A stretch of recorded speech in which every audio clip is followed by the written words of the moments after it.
Hello student, आज हम अपने जो भी चैप्टर पढ़ रहे थे 11th क्लास में, जिस चैप्टर का नाम था हमारा किंगडम प्लांटिंग, जिस चैप्टर का नाम हमारा क्या था किंगडम प्लांटिंग, उसमें हम उसके आगे पढ़ेंगे।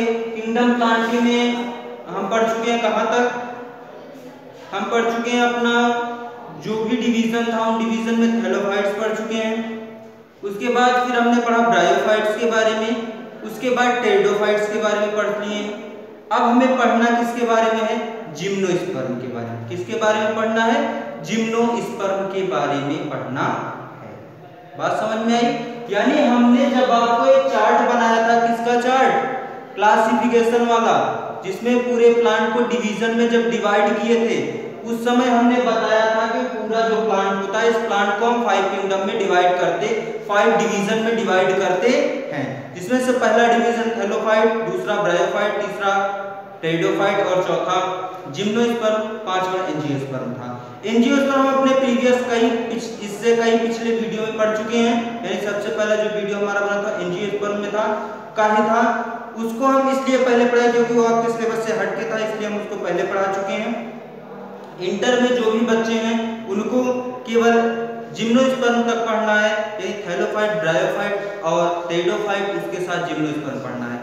उसके जनरल कैरेक्टर, उसका क्लासिफिकेशन पढ़ना है। ओके, रही बात इकोनॉमिक इंपॉर्टेंस की, अगर वो आपके सिलेबस में होगा तो हम सारे जितने भी 5 डिवीजन पढ़ाए गए हैं उन सबके हम इकोनॉमिक इंपॉर्टेंस भी आपको प्रोवाइड करा देंगे। लेकिन अभी तक जो सिलेबस है उसके आधार पर जनरल कैरेक्टर हमें पढ़ना है उसका, उसके साथ उसका क्लासिफिकेशन पढ़ना है। बात इतनी समझ में आई? तो हम अपनी बात को आगे बढ़ाते हैं, ले चलते हैं हम अपनी बात को जिम्नोस्पर्म के ऊपर। जिम्नोस्पर्म हमारा क्या है? जिम्नोस्पर्म जो भी है ये भी एक ग्रीक वर्ड है। जिम्नोस्पर्म भी क्या है? ग्रीक वर्ड से बना हुआ है, जिसका मतलब क्या होता है? ये जो ग्रीक वर्ड है जिम्नोस्पर्म, इसका मतलब होता है नेक्ड सीड। इसका मतलब क्या होता है? Necked seed. नेक्ड सीड का मतलब कि खुला बीज। नेक्ड सीड का मतलब क्या है? कि खुला बीज। नेक्ड मतलब खुला और सीड मतलब बीज। खुले को हम यहाँ पे कह सकते हैं कि उसके ऊपर कोई आवरण नहीं होगा, बीज के ऊपर कोई भी आवरण नहीं होगा।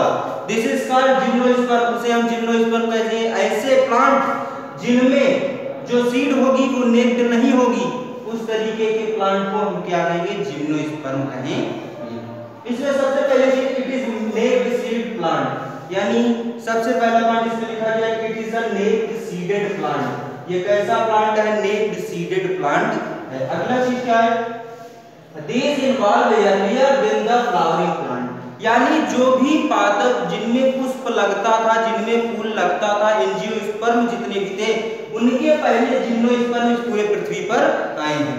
यानी अगर हम अपने इवोल्यूशन के आधार पर देखें, अगर हम अपने विकास के आधार पर देखें, किस विकास के आधार पर? जैविक विकास के आधार पर देखें, तब हमें ये पता चलेगा कि जो जिम्नोस्पर्म है, जो जिम्नोस्पर्म है वो एंजियोस्पर्म के पहले आए हुए प्लांट है।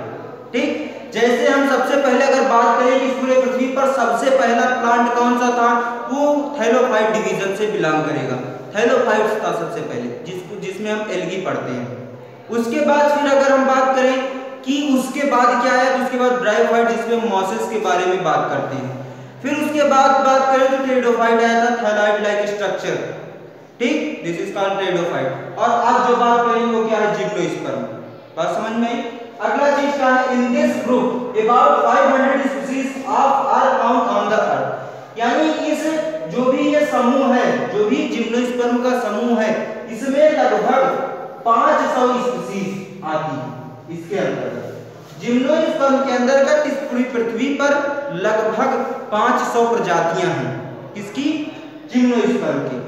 बात समझ में आई? तो तीनों पॉइंट लिख लीजिए, उसके साथ हमारा जो आज का टॉपिक है हेडिंग डाल लीजिए, फिर उसके बाद आगे हम फिर कंटिन्यू करते हैं जनरल कैरेक्टर पर। ठीक,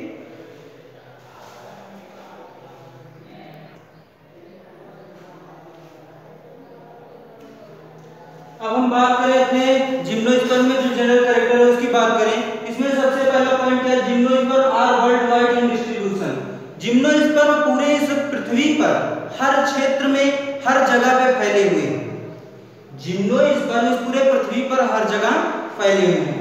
These plants evidently grow in temperature region, यानी जहां पे टेम्परेचर अधिक है वहां पे भी ये प्लांट अपने आप को ग्रो कर लेते हैं, सरवाइव कर लेते हैं। बात समझे? यानी जिम्नोस्पर्म जो है पूरे पृथ्वी पर फैले हुए हैं, उसके साथ साथ ये ऐसे पौधे हैं, ऐसे प्लांट हैं जो कि ज्यादा टेम्परेचर पे भी, या टेम्परेचर जहां का टेम्परेचर अधिक है वहां पे भी ये अपने आप को ग्रो कर लेते हैं, वहां पे भी अपने आप को सरवाइव कर ले रहे। अगली चीज क्या है, अगला point, plant body is divided into root system, root, stem and leaf. यानी इनका जो प्लांट बॉडी होता है, इनकी जो शरीर की संरचना होती है वो रूट में, स्टेम में और लीफ में डिवाइड होती है। वहीं अगर टेरिडोफाइटा या ब्रायोफाइटा की बात करें तो वहां भी क्या होता था, रूट सिस्टम की जगह कहीं राइजोइड आ जाता था तो कहीं कुछ आ जाता था। स्टेम की जगह स्टेम लाइन का एक एक्सिस आ जाती है, जिसको हम स्टेम नहीं कह सकते लेकिन स्टेम की तरह होती थी, इसलिए स्टेम कह सकते थे लेकिन नहीं कह सकते थे। ठीक, तो इसका मतलब है कोई स्टेम नहीं थी। अगली चीज क्या है, लीफ जो थी, लीफ की जगह लीफ एबंडेंट आ जाती थी, तो वहां पे, और यहाँ पे क्या है, यहाँ पे हमारी लीफ भी होगी, स्टेम भी होगी और रूट भी होगी, यानी तीनों चीजें होंगी। किसमें? जिम्नोस्पर्म में। किसमें? जिम्नोस्पर्म में। जब उनकी शरीर डिवाइड होगी, जो प्लांट का बॉडी होगा वो किसमें, रूट में, स्टेम में और लीफ, तीनों में डिवाइड होगी। बात समझ में आई? अगला point, root system are well developed with a tap root system. यानी जो रूट सिस्टम होगा, जो जड़ तंत्र होगा, रूट सिस्टम का मतलब ये है कि ऐसा सिस्टम, जैसे ये मान लीजिए आपकी सॉइल है, ये क्या है, सॉइल है, सॉइल के नीचे आपकी रूट होगी, रूट के ऊपर आपके क्या होंगे, लीव्स होंगी, उसके साथ फ्लावर लगेंगे, फ्रूट लगेंगे, आज सब कुछ कहां पे होगी, रूट सिस्टम के ऊपर होगी। तो जो अंडरग्राउंड द सॉइल है उसको हम क्या कहेंगे, रूट सिस्टम कहेंगे। लेकिन जो अंडरग्राउंड सॉइल नहीं है उसको हम क्या कहेंगे, शूट सिस्टम कहेंगे। तो यहाँ पे हमें क्या बता रहा है वो, कि जो रूट सिस्टम है हमारा, रूट सिस्टम अच्छी तरीके से इसमें डेवलप है, वेल डेवलप रूट सिस्टम है। उसके साथ साथ with a tap root system, मूसलाजड़ जो होती है वो भी इसमें पाई जाएगी। इस तरीके के जो भी प्लांट होंगे, जिम्नोस्पर्म जो भी होंगे, उनमें जो रूट होगी कैसी होगी, टैप रूट होगी। रूट कैसी होगी, टैप रूट होगी। और उनका रूट सिस्टम इतना डेवलप होगा उसमें टैप रूट भी आ जाएगी।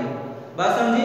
रूट भी कई तरीके से होती है, आगे हम आपको पढ़ाएंगे, बताएंगे अगर होगा आप में मार्फोलॉजी या एनाटॉमी जब हम पढ़ते हैं प्लांटों के बारे में, यानी उनका पूरा एक एक पार्ट डिटेल से जब पढ़ेंगे तो उसमें जड़ भी कई तरीके की होती है, पत्ती भी कई तरीके की होती है, इन सब के बारे में आगे पढ़ेंगे।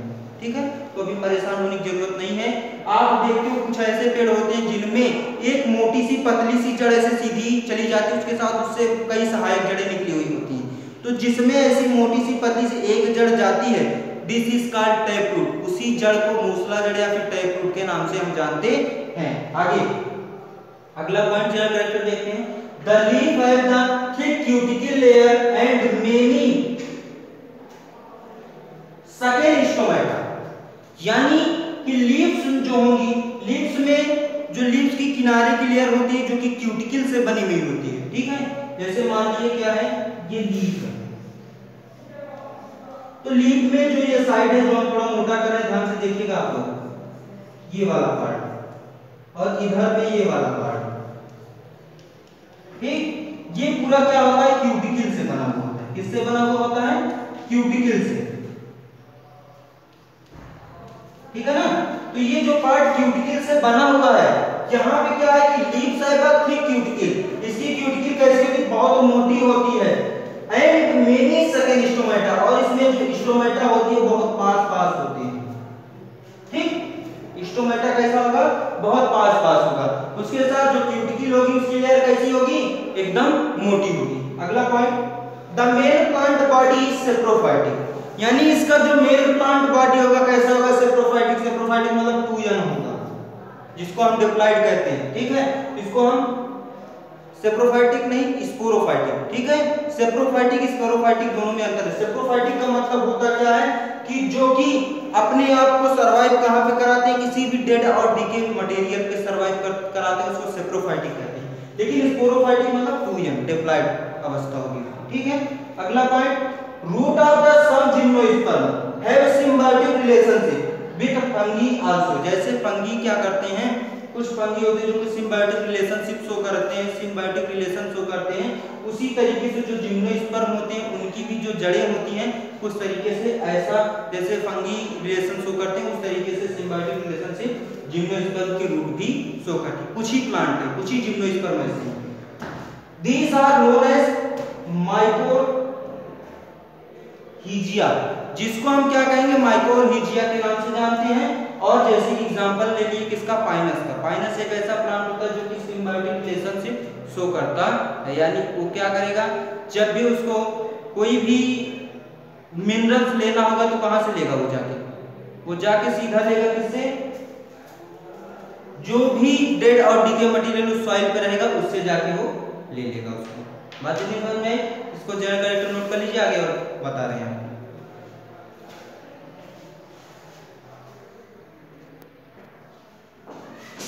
चलिए हम बात करते हैं उसके आगे कुछ और पॉइंट लिख लेते हैं। पहला क्या है, लीव्स आर डाइमॉर्फिक, यानी उसकी लीफ कैसी होगी, डाइमॉर्फिक होगी। डाइमॉर्फिक कैसी होगी अभी आगे चल के पता लगेगा, यानी उसमें कौन से लक्षण होंगे कौन से नहीं होंगे ये भी आगे चलेंगे। आप two type are as follow, यानी डाइमॉर्फिक तो होगा लेकिन डाइमॉर्फिक भी कई तरीके से होती है। तो जिसमें से डाइमॉर्फिक में, डाइमॉर्फिक का मतलब है क्या कि यहाँ पे उनमें दो तरीके की उसकी संरचनाएं पाई जाएंगी। जैसे पहली क्या है, फॉलिएज लीव्स आर ग्रीन, यानी उसकी जो फॉलिएज लीव्स होंगी वो कैसी होंगी, ग्रीन होंगी, हरी होंगी। फॉलिएज लीव्स का मतलब जो उनमें शेडिंग्स होती है ऐसे ऐसे, वो सब कैसी होंगी, एकदम ग्रीन होंगी। दूसरी चीज फिर क्या है, सिंपल निडल शेप, उसके साथ पत्तियां कैसी होंगी, जैसे सुई होती है उसके आकार का उनका शीर्ष भाग होगा, यानी उनका जो एपिक्स एंड होगा वो कैसा होगा, सिंपल निडल शेप होगा। अगला point, scaly leaves are minute and deciduous, यानी उनमें क्या होगा, जो लीव्स होगी कैसी होगी, स्केली लीव्स होगी। स्केली लीव्स होने का मतलब क्या है, उनमें छोटे छोटे ऐसे लंबे लंबे धारियां पाई जाएंगी। उन पत्तियों में क्या होगा, लंबी लंबी धारियां पाई जाएंगी, उसे हम क्या कहेंगे, स्केली लीव्स कहेंगे। उसके बाद आगे पत्तियां कैसी होंगी, छोटी होंगी और लंबी होंगी। पत्तियां कैसी होंगी, छोटी होंगी, यानी चौड़ाई में छोटी होंगी लेकिन लंबाई उनकी कैसी होगी, अधिक होगी, बड़ी होगी। बात समझ में आई। लीव्स कैसी होगी, फॉलिएज लीव्स उनकी हरी होंगी, सिंपल निडल लाइक शेप होगा, स्केली लीव्स होंगी, उसके साथ साथ माइन्यूट एंड डिसिडियस होंगी। अगला चीज, in gymnosperm the xylem contain only tracheids and xylem parenchyma, यानी जाइलम के अंतर्गत क्या होगा, उनमें केवल ट्राइकाइट्स और जाइलम पैरेन्काइमा ही पाई जाएगी। बल्कि वहीं अगर देखा जाए तो बेसल्स जो होंगी, जाइलम बेसल्स वो एब्सेंट होगी। कहां पे, जिम्नोस्पर्म में। जिम्नोस्पर्म में जाइलम जो होगा, जाइलम में ट्रेकाइट्स और जाइलम पैरेन्काइमा पाई जाएगी, बल्कि जाइलम बेसल जो होगी वो एब्सेंट होगी।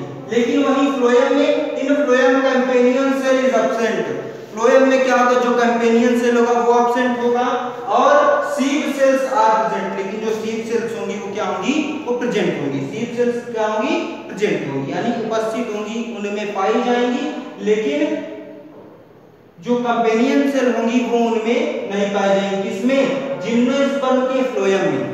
अब आगे चीज, अगली चीज, वुड इज मोनोजाइलिक, वुड इज फिक्नोजाइलिक, यानी इसमें अगली पॉइंट क्या है कि जो इनका वुड होगा कैसा होगा, मोनोजाइलिक होगा, इनका वुड कैसा होगा, फिक्नोजाइलिक होगा।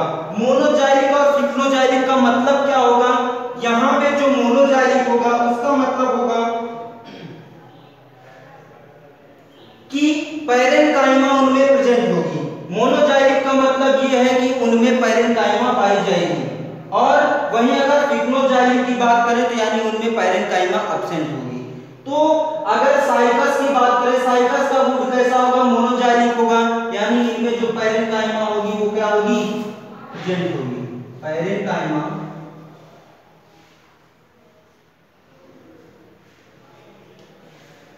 प्रेजेंट। और इसमें क्या होगी, इसमें होगी पैरेन्काइमा एब्सेंट। एक चीज आप देख रहे हैं यहाँ पे पॉजिटिव लिख दिए, एक में निगेटिव लिख दिए, तो यहाँ पे जो बायो की भाषा होगी उसमें अगर हम किसी भी चीज को पॉजिटिव या निगेटिव करें, पॉजिटिव का मतलब प्रेजेंट और निगेटिव का मतलब एब्सेंट होता है। बात समझ में आई? अगली चीज क्या है, जिम्नोस्पर्म आर हेटेरोस्पोरस, यानी जिम्नोस्पर्म कैसे होंगे, हेटेरोस्पोरिक अवस्था में होंगे। मतलब उसका क्या है कि they produce two type of spores, यानी ये कई तरीके के स्पोर्स को प्रोड्यूस कर सकते हैं। हेटेरोस्पोरस का मतलब वो एक से अधिक कई तरीके के स्पोर्स को प्रोड्यूस कर सकते हैं, इसलिए उसे क्या कहा जाता है, हेटेरोस्पोरी कहा जाता है, हेटेरोस्पोरस कहा जाता है। तो यानी ये यहाँ पे क्या करेंगे, दो तरीके की स्पोर्स उत्पन्न करेंगे, पहला होगा माइक्रोस्पोर, दूसरा क्या होगा, मेगास्पोर होगा। इतनी बात समझ में आई? अगर ना समझ में आई हो तो हमें कमेंट बॉक्स में टाइप कर दीजिएगा और इसको नोट भी कर लीजिए।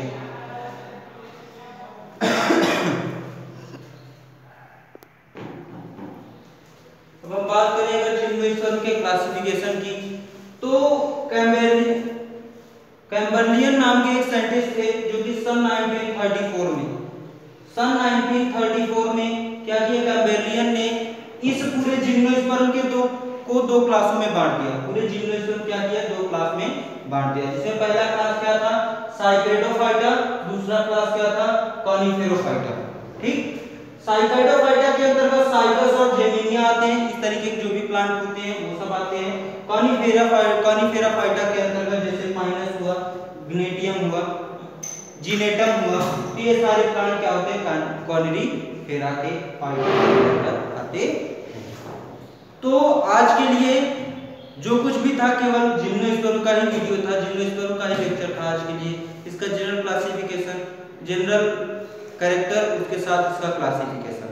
ओके, तो अगर इन सब में आपको कोई भी दिक्कत होती है, अगर कोई भी चीज समझ में नहीं आई होगी तो आप कमेंट बॉक्स में टाइप कर दीजिए। उसके साथ अगर किसी को भी कोई प्रॉब्लम होती है तो हमारा व्हाट्सएप नंबर भी थंबनेल पे दिया गया है, उससे आप हमको कांटेक्ट भी कर सकते हैं, या फिर आप हमें कमेंट बॉक्स में टाइप कर दीजिएगा ये चीज़ समझ में नहीं आई है। उसके साथ जो भी पिछले वीडियोज हैं उनको भी देखते रहिए।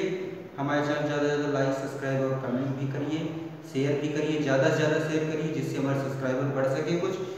उसके साथ साथ एक चीज़ और ध्यान दीजिएगा कि ये जो चैप्टर था वो आपका आज से एंड हो जाएगा, यानी आपका जो सिलेबस कहता है उस सिलेबस के आधार पर हम इस पूरे चैप्टर को पढ़ा चुके हैं।